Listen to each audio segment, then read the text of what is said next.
A note: following advice from Work-Life Imbalance may lead to action being taken by HR, your family, the authorities, or higher powers.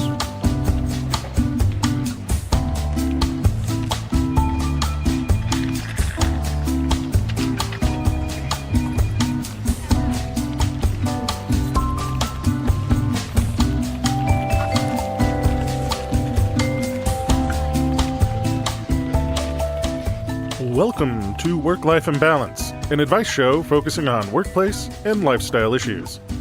Any resemblance to actual advice, living or dead, or actual wisdom is purely coincidental. I'm your monstrous manager, Frank Eastman. This week, on Work-Life Imbalance, we hop in the Wayback Machine to revisit some highlights from previous episodes. Next week, we will be back with a new episode of Work-Life Imbalance. But first...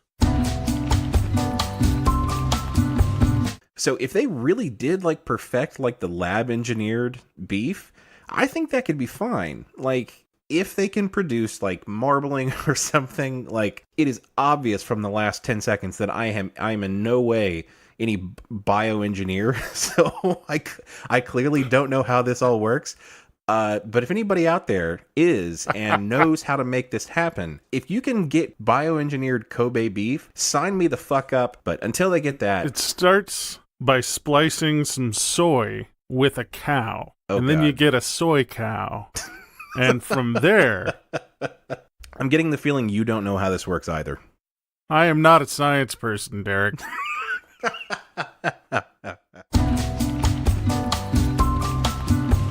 All right, so let's go back to the vegan mac and cheese. What does it even consist of? So the macaroni out, replaced by sweet potato chunks. The cheese out, replaced by kind of this cashew butter, but the cashew butter has been turned into the most foul and disgusting substance known to man.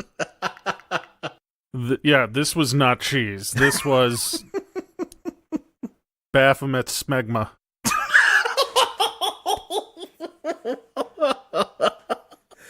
Oh, Christ. That is a powerful pair of words.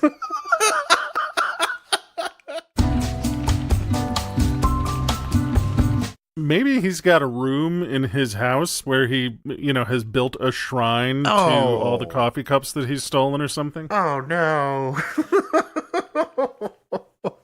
Oh, no. What if he's taking the mugs and then kind of using their cells and splicing DNA to make the ultimate cool office person in a petri dish?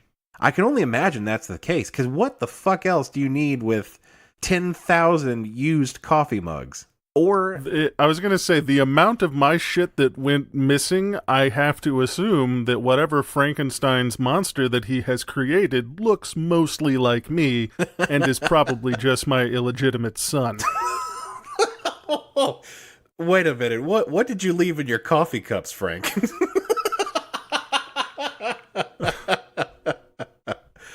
We all got to do what we got to do in the stall, Derek. These demons don't summon themselves. If somebody was unscrupulous enough, they could, in essence, use the office as kind of, American Pickers? Where they just go and they steal shit and then they sell it on Letgo or eBay or something like that. You could probably, especially if you work somewhere where there are a lot of people that have money or spend money on stupid, gaudy shit, you could make a decent amount of money. I mean, I'm not condoning it. I'm just saying it's practical. Floyd's Cup Emporium. Used Cup Emporium at that. Used Cup Emporium. Which is only used because the name Steinmart was already taken. One of the greatest disappointments of my adult life was walking into Steinmart for the first time and realizing there were no Steins in sight. Not a fucking Stein to be found. Oh, God. I was so excited. I was like, I'm going to get me one of them little lidded cups. It's going to be great. All it was what, clothes? I don't even know what's in a Steinmart. None of them were even lederhosen.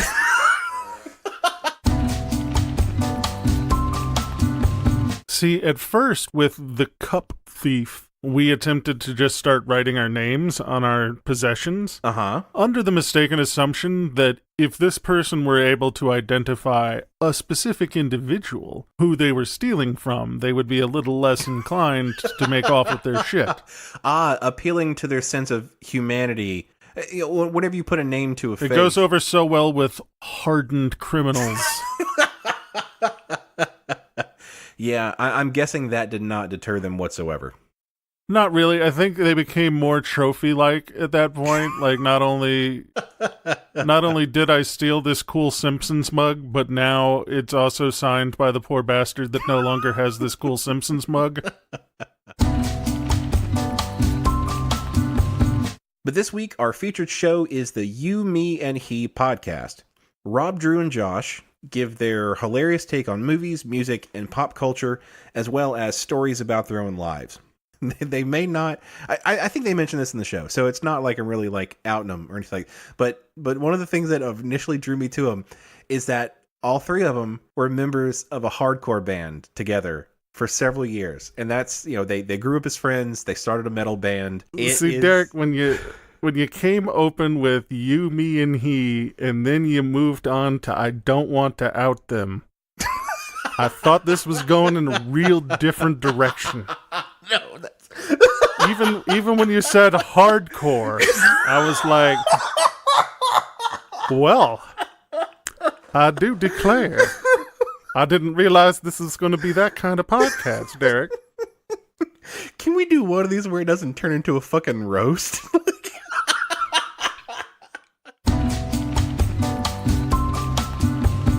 All right, Derek, are you ready for an audience question? I am ready. If you could choose a different topic or genre for your podcast, what would it be and why? Sent in by Drew from Real Feels Podcast.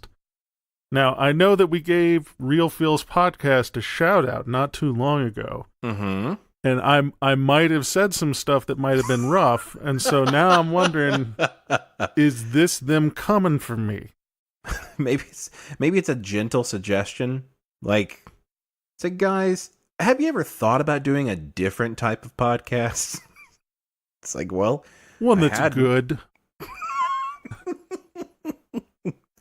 I kind of liked my concept. I was about to say, that's a very hurtful qualifier. To be honest, if I had to do it now, it would be a Queer Eye fan cast. Because we have watched like 12 episodes of Queer Eye in the last 2 weeks, and it is so fucking good. Well, maybe we'll create a spin-off show. It can be Straight Eye. That's not narrowing. Yeah, that's down. all I got. All I got is Straight Eye. Yeah. That may be a little bit on the nose. maybe Straight Guys for the Queer Eye. That's not bad. They are called the Fab Five. So if we could find 3 other fat guys, we could be the Fat Five. I mean, I think that's got some decent legs. Now, have you watched the new reboot of Queer Eye? I've seen season 1. We haven't yet dived into season 2. Yeah, I mean it's definitely more of the same. The one thing that's so funny about watching Queer Eye multiple episodes in a short stretch is that you watch one and you think, that's very touching. This is amazing. These guys are great. But if you start watching several in a row, you'll start realizing all the motherfuckers they're making over look like me.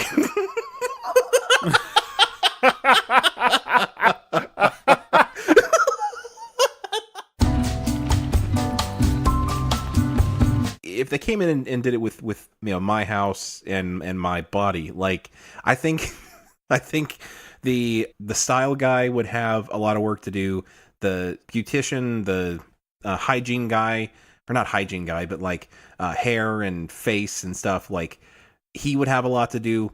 But the relationship guy, Karamo, like wouldn't have much to do. Bobby, our house is pretty great. Like they could like put more stuff in it, but like it's already kind of clean and minimal. so like they could zhuzh it up, but that's about it. Yeah, see, my house, of course, is kind of the opposite, so all I can picture is, like, the three of them walking in and then walking out, and then there's, like, a montage of them coming back with, like, flamethrowers or some shit.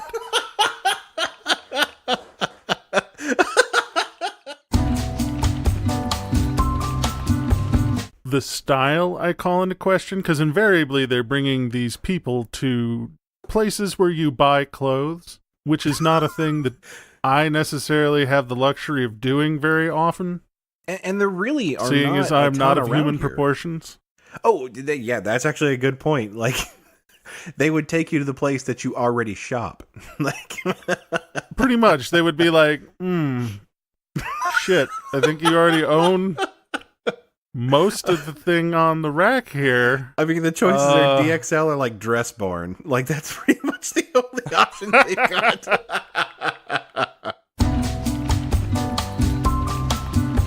They're gonna need to Thomas Crown heist movie this shit, and they're gonna have to time things that as soon as the boss walks by their desk, you know, they're up and crouched down and dodging through the cubicle farm in order to get to the restroom without being seen, and then you do your business, and then you sneak back to your desk, and it was like you never left.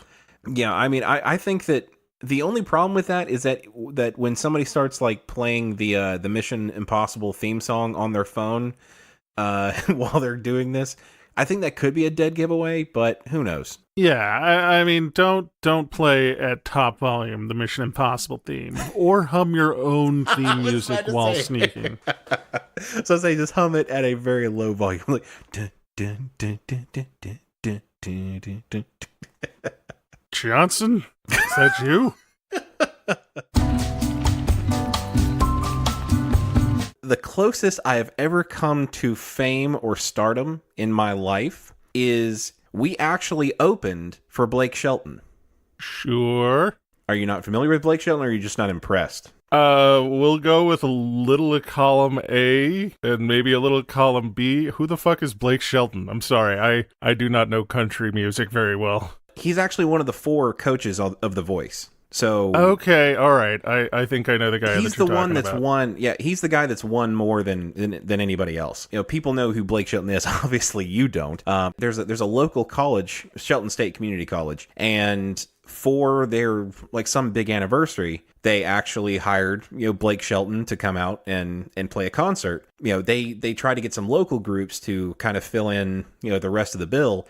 And sure enough, we were one of them, and we played the opening set for Blake fucking Shelton. And it was cool as shit. Like, I would have thought that opening for a country music star would at least, they would at least lend you some roadies, but no. I imagine. Essentially, they had like the main stage, and then they had us on a flatbed truck, like a big 18-wheel truck trailer. We were playing out there, and they kind of just unplugged us and rolled us to the side.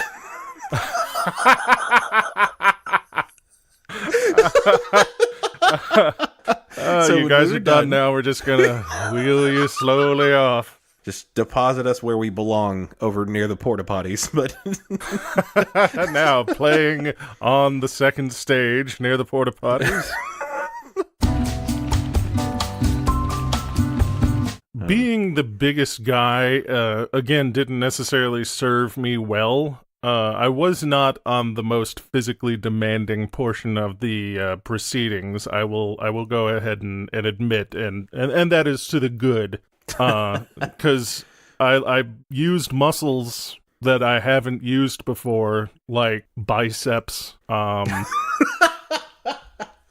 pectorals, stuff that I don't usually use, but multiple times, like. They're swinging down gigantic pieces of truss and shit on cable motors, and they need it positioned, and so they'll have rope teams that are like pulling it into position as it's being lowered. Right. And invariably there was like a yell across the stage for me to come over there, and everybody's like, "Thank God you're here. I wish you would have been here when we were setting up. You're very strong." And I was like, no, I'm not very strong. I'm very heavy. which can be kind of like strength when applied appropriately. Not having to get up from my seat makes it much more likely that I will be collaborative. I think that is the full stop statement I am prepared to make. Sentient birds with a podcast called Besotted Geek. So I'm already picturing like 2 pigeons and little fedoras. I think they might get behind that. But they review nerdy and geek movies and do lots of bits surrounding those movies, such as, for example, the latest. Sorry, let me take another run at that. Don't worry, Frank. Through much exertion, we will squeeze quality out of this. Like blood from a turnip. But they review. God damn it! Remu. What the fuck? Fuck me. Remu. Now it's 2 cats with little fedoras. God. I think that's like a true like personality disorder. Like you pull up like 10 scientific journals that say something, or that something that somebody else said was wrong, and they're like, no, they don't know what they're talking about. Motherfucker, they are scientists. The only thing they do is the thing that you just were like bullshitting about. Like, I think we need to take them a little more seriously than we take you. So, given the current administration, that person obviously needs to be put in charge of NASA. It's working out so well so far, ain't it? Fucking Space Force. God damn.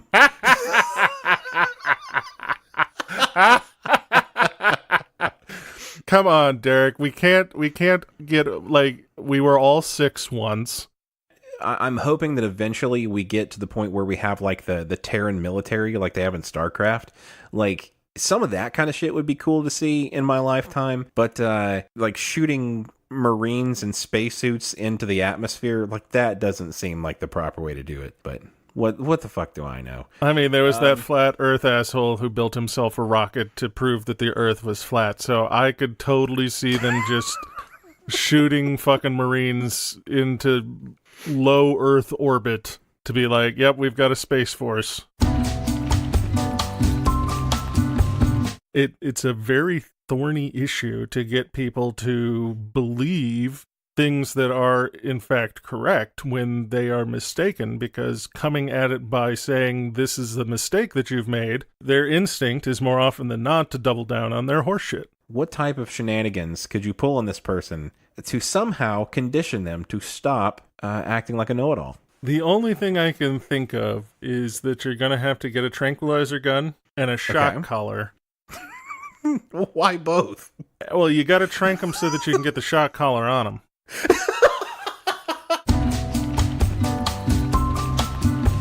But yeah, he's at a Scottish animal sanctuary apparently, and they have had to put Arbuckle on a diet because he weighs entirely too much.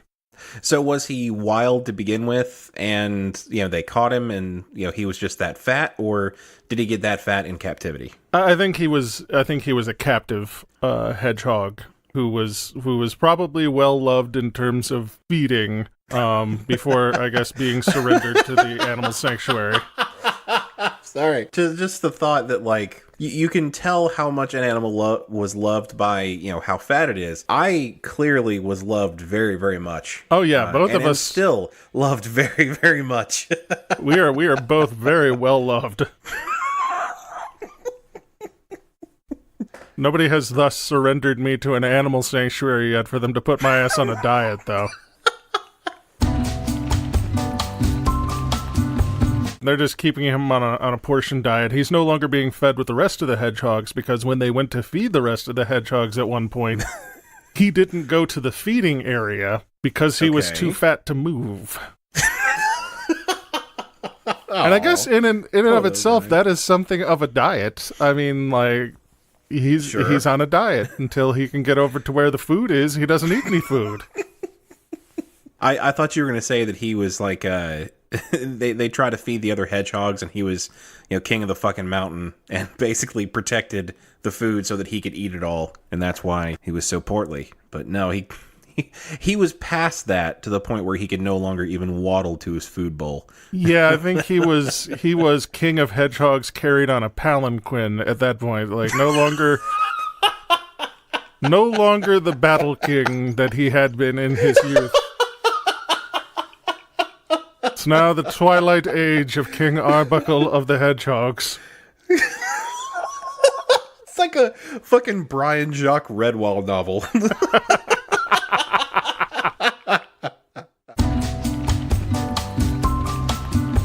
Next up is going to be a Winnie the Pooh and Mad Max crossover. You just see Piglet like jumping off the top of the tree. Witness me! Oh bother! Riding to Valhalla, shiny and chrome.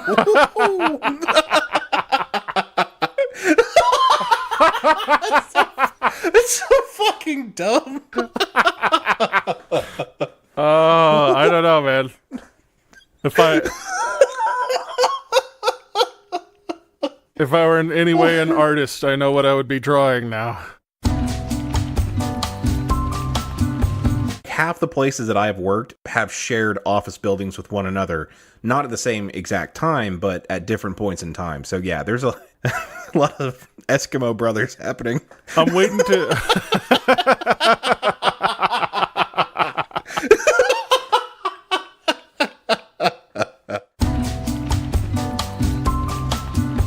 In order to make that commute, to keep it to that 45 minutes, I had to start coming in at 7 a.m. I left the house at 6. And let me tell you this, Frank.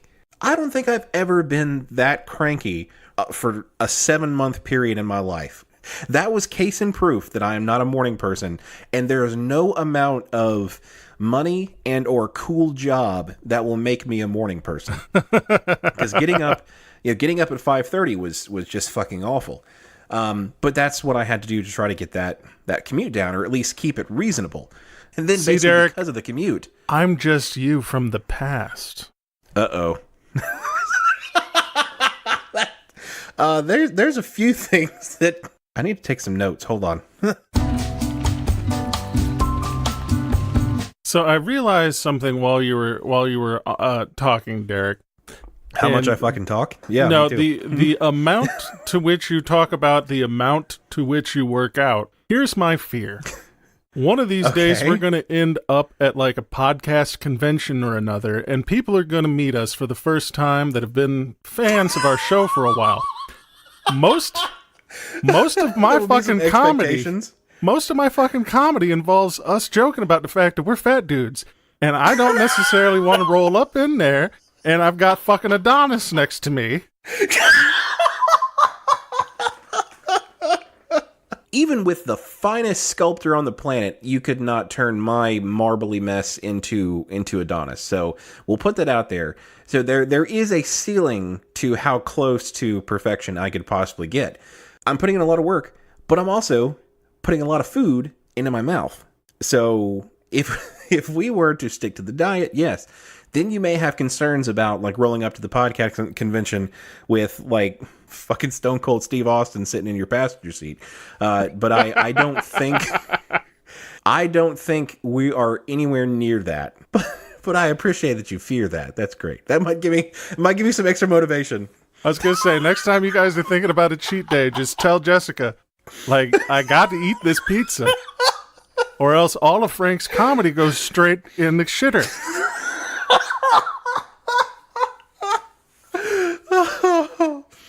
Oh, you ain't going to be able to make no two fat dude jokes anymore. It's going to be fat guy and then other guy. Maybe one day that'll be a goal. When our comedy has run out as the two fat guys, maybe we can have some evolution into the one fat guy, one fit guy. My guess is that I will talk a lot about protein. I mean, with the amount that we talk about getting to Flavor Town and shit like that, we already talk about protein quite a bit, so...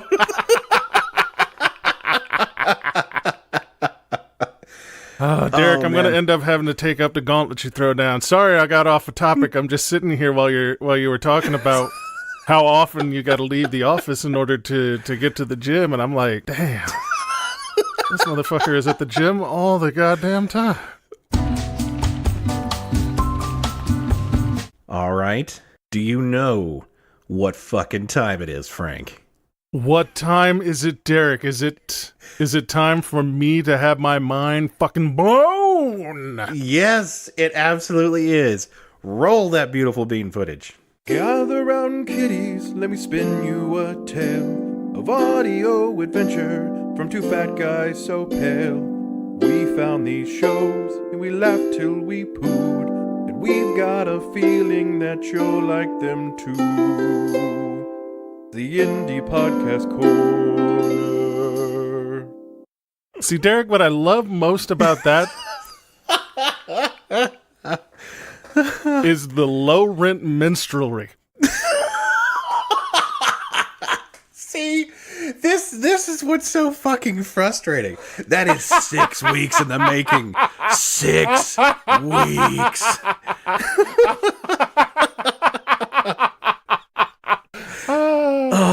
Oh God. shit, man. Nah, that's the intro to like my college Robin Hood play, or something like that. It took a lot of fucking work to make it sound that low budget. No, Like, I know. Holy shit. That's some skill. Oh, People God, are like, we couldn't make man. it sound that shitty if we tried, and Derek's like, you say that.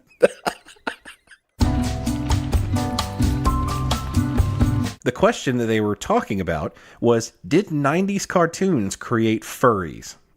Oh.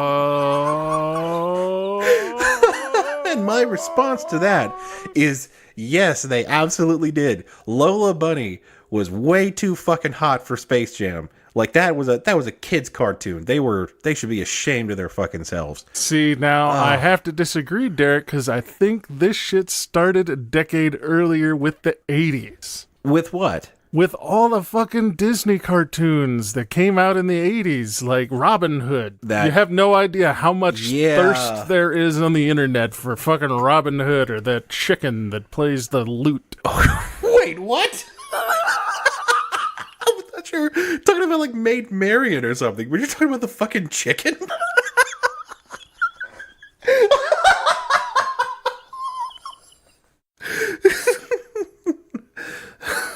Wow.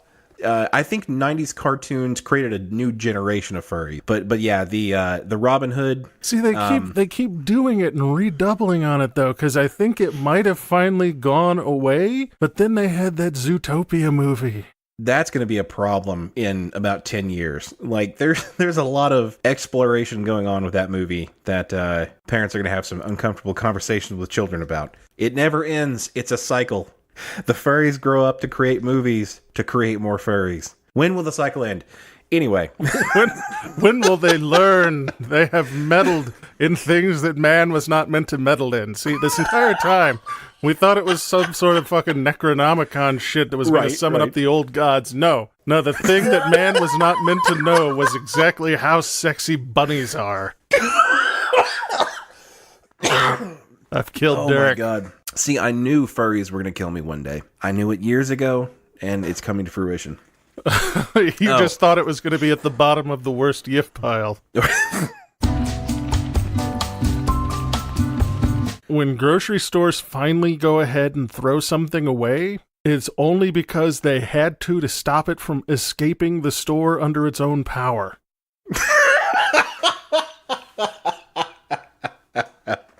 Like, they don't throw away shit when it goes bad, they throw away shit when it goes worst. They throw it away when it becomes sentient. Like, the worst thing that happened was someone picked up a jar of pickles on one of the aisles, and I don't know why. I guess they looked at the expiration date, and in shock and disbelief, it slipped from their nerveless fingers and fell to the ground. And those pickles had gone bad a long time ago. And pickles, really? Like, you make pickles to preserve things. Specifically, right, for a long fucking time. Pickles are a thing that's not supposed to go bad. So when pickles go bad, They go real bad. They go unholy levels of bad. Like the stench that came out of that goddamn jar was driving people out of the fucking building. When you cut up a lot of cilantro and it gets all over you, it's a fairly pervasive smell, but it's a pleasant one. And I can tell you from personal experience that cilantro does a pretty good job of covering up fucking trash. And I mean, it's a pretty decent chick magnet. Indeed, except approximately 20% of the population hates cilantro. Oh, that's true. Yeah. So I know some people say that it tastes like soap.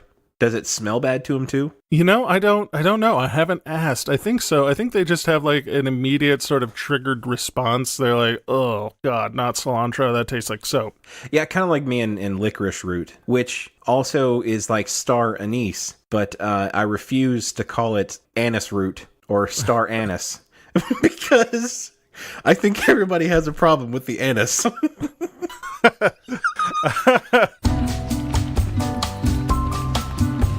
I was going to say, I haven't been to a water park in probably longer than that, and being me, and me-shaped, I didn't exactly enjoy the water sports. Okay, you can't say that phrase. That has taken on a whole new meaning in the internet era. Water festivities. There we go. The water festivities. Nobody can make a pee-pee joke out of that one. There are no tapes hanging out in Russian hands right now of my vacation. So while we were up there, we went to the Wisconsin Dells area and went to a water park up there. And it was quite a bit of fun. I didn't go on a lot of the water things, mostly because I didn't want there to be one of those news at 11 fat man stuck in a tube. I was about to say. I didn't want to wind up with the fucking evening news.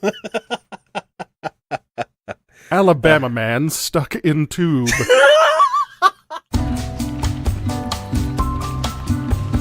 But no, there's a very good reason why I don't go to water parks that often. And by and large, people go to water parks so that they're not assaulted by large sea beasts. And whenever I show up, they start ringing the bells like, here comes the sea beast. And I'm like, no, guys, it's just a gray swim trunks, maybe a tank top. Like, I know that I'm maybe thematically sized for some sort of sea beast, but you don't gotta make a guy feel self-conscious. Instead of the great white, you're merely the, okay, white.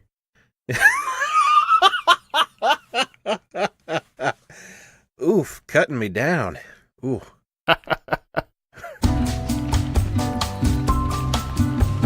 I mean, with me reviewing things like that Ken doll from the early 90s and Chuck Tingle books. Cockring Ken, yeah.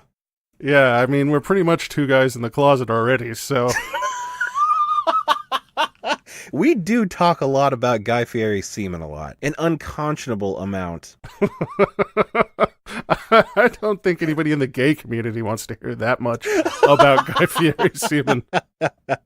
It's spicy. Do you think he gels his pubes? Oh God! got little frosted tips on him. Little frosted tips going on in the downstairs area. We are not helping our case, Frank. No, we are not, Derek. So I could see where suspenders would be like a pretty big help there and would probably give me a better overall silhouette. Kind of a bifurcated watermelon is not a great look, I suppose. Yeah, no. Especially, I think you've seen those videos online where they take the watermelon and keep adding them to it.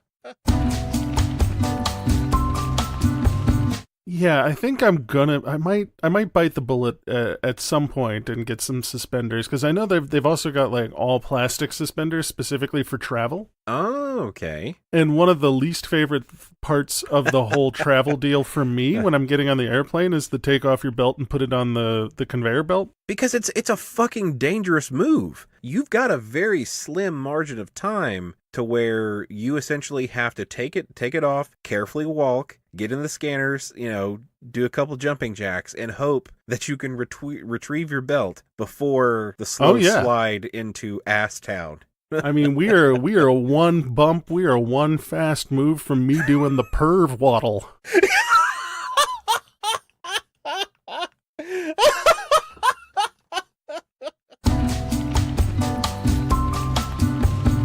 For those of our listeners who are not familiar with Southern slang, haint is just a ghost or spirit, right? Yeah, that's just a very southernism for a haunt. So don't go in my trailer. It's haunted. It ain't haunted. That's what I like most about my trailers. If they ain't haunted. Yeah, I mean that's on the listing for most trailers that I'm looking at. I'm looking for three things: working toilets, ain't haunted, and possum free, or fairly possum free. Like, I was gonna say, I think possum free in its entirety is something of a large order. Right? Yeah, I prefer my possum in the fridge, waiting to be cooked for dinner. See, and that's why your house can at best be only partially possum free, because you got to include the stuff in the deep freeze. I don't know, man. I don't think I could kill any possums with my Camry.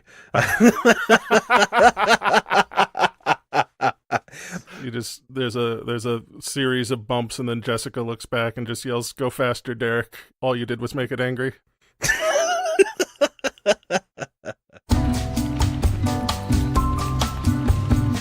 Frank, the deep dive today is about getting laid off or fired.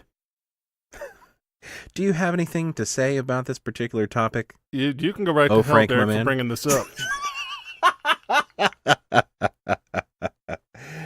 I'm still sensitive about it. That's a tender place with me at this particular juncture in time.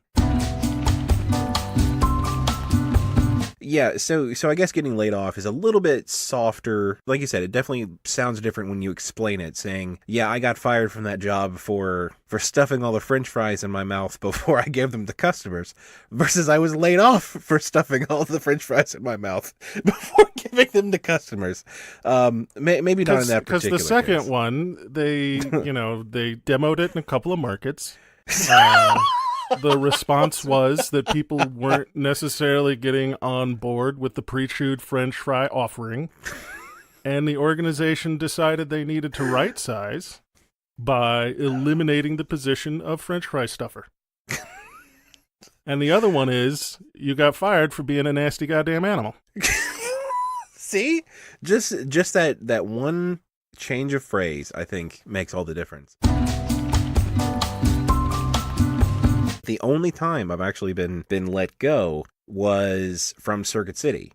There was a time when it was actually a pleasure to work at Circuit City. Like, there is a lot of very valuable skills that I learned while working at Circuit City. It did inflict me with a particular ailment called customer representative phone call voice. So anytime, and this has been this way, I haven't worked at Circuit City in 11 years. I haven't worked in a true customer service representative role in like 10 years. You get a call and it's like, thank you for calling Circuit City. This is Derek speaking. How may I help you? And to this day, my wife says that I still sound exactly fucking like that, no matter who I'm talking to. This time I went into the new role, went on vacation for a week, was back for 2 days, and was walked out of the building. It's not fun by any stretch of the imagination. It's more the sort of being left in a limbo state. Because right now, every expenditure, when you're in a situation like this, you're like, do I really need that light? Nah, that's all right. I'll just be dark. Just in general. Yeah, let's just go in the dark. I mean, whenever your income is kind of cut off like that, essentially whatever amount you have is basically water in a bucket. And every single thing you do, you're just draining a little bit of water out of that bucket. And without more water going in, eventually it will run dry. And I don't mean, I'm not meaning to like. Why give y'all you flushing immersion. that toilet so much? You need to knock that off. I mean, I don't make irresponsible choices with my money, Derek. Every single one of those bets on the corgi races were a sure thing. Daddy's little ankle biter was a sure bet. But damn it if he didn't take a shit in the third lap. I was robbed. I was robbed. Somebody fed him the wet food and didn't tell you. It's irresponsible.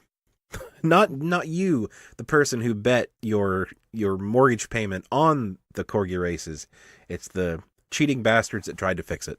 Exactly. Fixing a corgi race is about the lowest thing you can do. I mean, literally, they're very short dogs. They got them stubby little legs.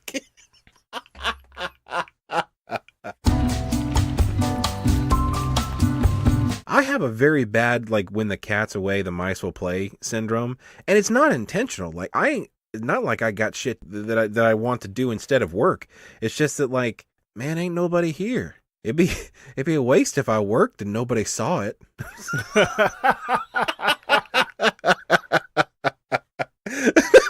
I'll just work twice as fast when they get back. Yeah.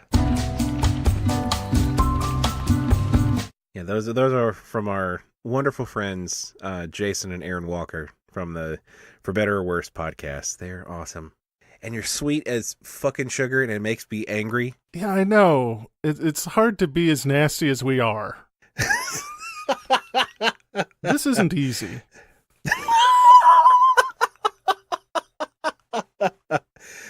Being this foul and vile takes a lot of work, and I'm just mad that y'all don't have to do it.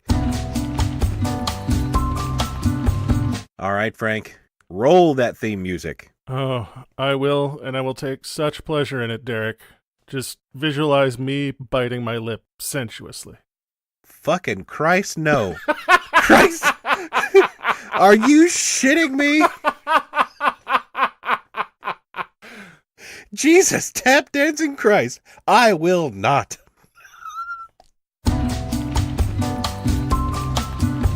That's the price of success right there.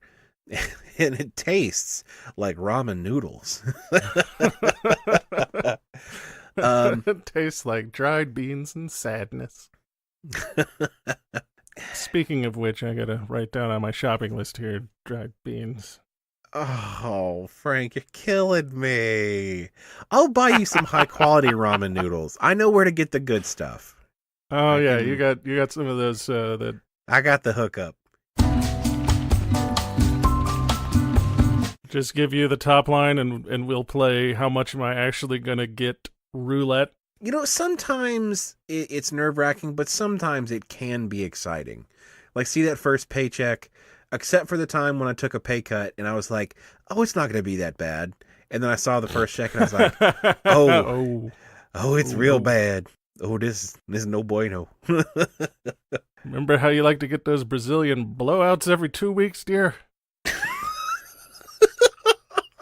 Okay, I don't know what a Brazilian blowout is.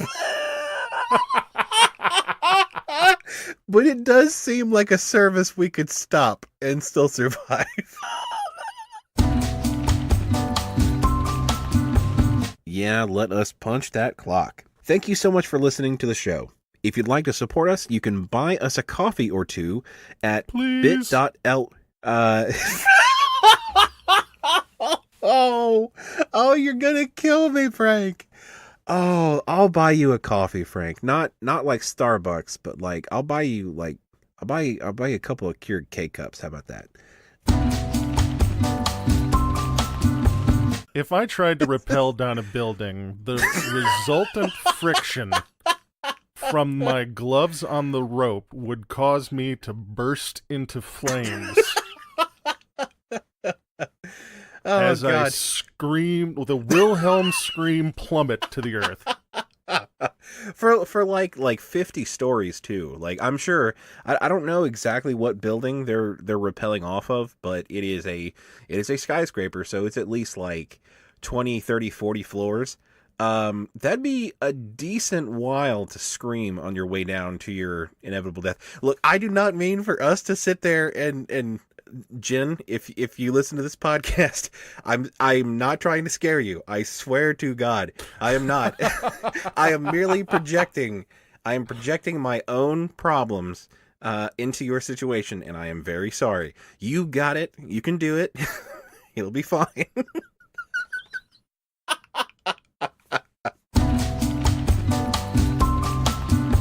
I know that's a tough act to follow. I did not mean to steal the wind from thine sails. Oh, you didn't take the thunder out. So mine is about Wait, two... I'm sorry. That sounded like a terrible euphemism. Everything I do is a terrible euphemism, Derek.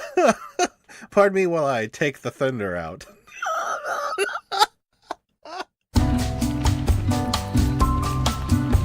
A lot of metalheads, kind of see their kindred or see their kin and are like, yeah, these guys are. I don't care who you are, you can come and mosh with us. That's a pretty heartwarming thing. Like, I think the most extreme version of that are the followers of the Insane Clown Posse. Oh, I think the ICP folks. Those guys are... what do they call them? Juggalos. Juggalos, that's it. I think Juggalos, they have formed a bond that really just kind of... It kind of crosses all barriers between, age and sex and race and all this kind of thing. Like, it is actually, once you... Taste. Once you cross that barrier into being a juggalo, you are embraced by the warm, loving arms of an entire community of people that, just want... Enjoy room temperature Fago.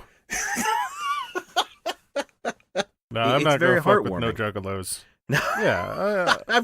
I have nothing but love for the peaceable juggalos. I honestly, I think there's some sort of like... in every city, there's a signal all the police chiefs have, so that they just just shoot a spotlight of a hatchet into the sky, and all the juggalos come out of the woodwork to help with whatever. Oh God, the dam is broken. Call the juggalos. Yeah, you gotta love a group of people that sticks together that well, but I don't know if I want to call the juggalos per se. Like, they might make the dam break worse. Right. I mean, they're trying to help, but...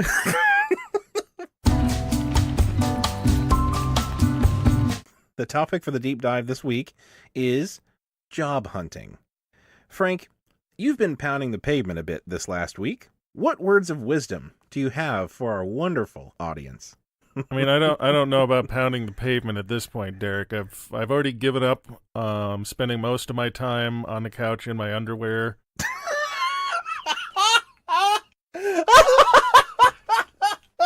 Watching Netflix. Honestly, I was kind of hoping that you had a line in on something, and you could help a brother out. Oh.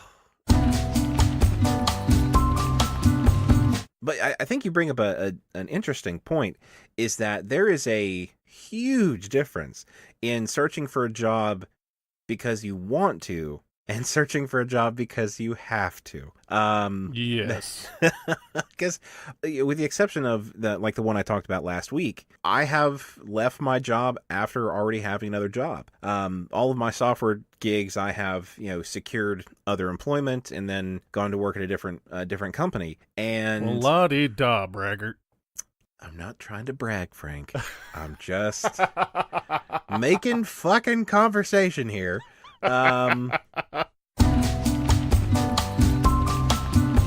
So how do you handle if somebody's applying for your company that you really don't want to work for your company? This is unrelated, I promise.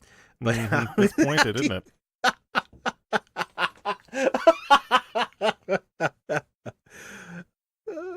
Let's see how it is, Derek.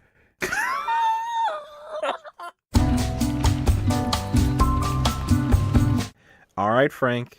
Roll that theme music. What, no lip biting or inappropriate comments? I don't have it in me right now, Derek. I'm Like the job hunt's taking it out of you. job hunt's taking it out of me, man. I'm mostly just like I might just sing Hard Rock Candy Mountain. I know what you're referring to, but It's a Depression era hobo song. okay, I did not know that bit of context. You never know when you're gonna have to haul out Depression era hobo traveling songs, Derek. I think I'm a little further from it than you are, though. Just get to the indie podcast shit. I used to skateboard, so excuse me. I used to try to skateboard. There is a video that exists somewhere on a VHS tape of me essentially trying to like jump up onto a cooler, and I like clip the top of it and just fucking beef it right on top of the cooler. It was, oh my god! One of my that's friends. on YouTube somewhere, right? No, I wish it was, but he actually lost a VHS tape. I promise I did not burn it in some sort of dark ceremony in my backyard. I really desperately want to find the video of me like just eating shit on top of that cooler. Just eating shit on that cooler, huh? And like the sound effects are perfect because I'm like, you just hear me kind of like, because they call it an acid drop. Like basically you just kind of like hop on top of something and then you just jump off of it and kind of throw the skateboard underneath you. I didn't even get that far. Like the skateboard part was irrelevant. Like I just couldn't jump on top of the fucking cooler. And the sound effects that came out of my body, it was like thump thump thump thump thump thump. It was so beautiful. It was my least proud moment, but also one of the few pieces of video that exist of me.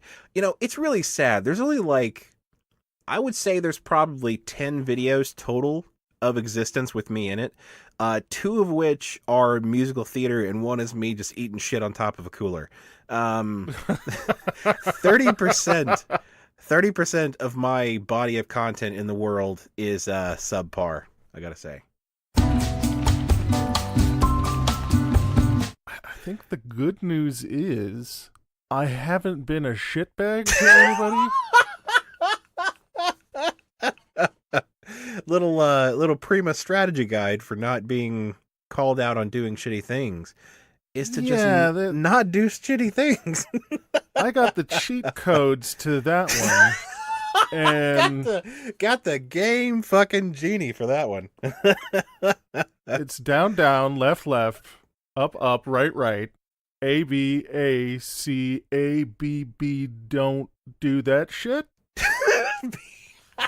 Be an okay fucking person. Oh. Be a human being. That's a good start. And hey, I get it. I have trouble with that one sometimes. It's more of an innocent type of bad. It's like, oh, Frank threw me out a window again. Ha ha ha. What is it? It must just be a regular opportunity. Thursday. Right. Nobody is safe from being fenestrated by Frank. Or defenestrated, excuse me. Yeah, I mean, fenestrated is possibly where I toss them into the window.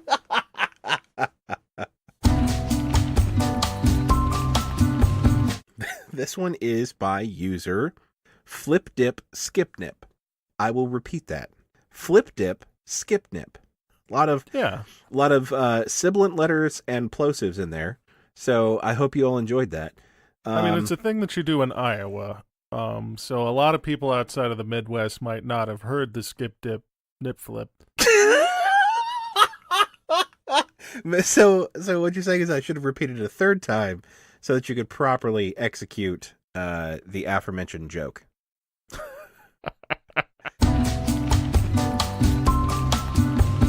All right, Frank, you want to punch the clock? No, Derek, I don't, because I don't have a job.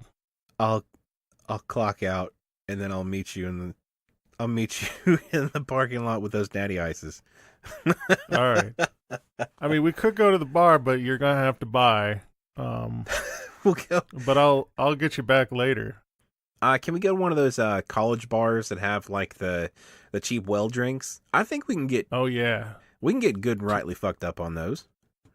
$2 Wells is where it's at. Gonna make me cry.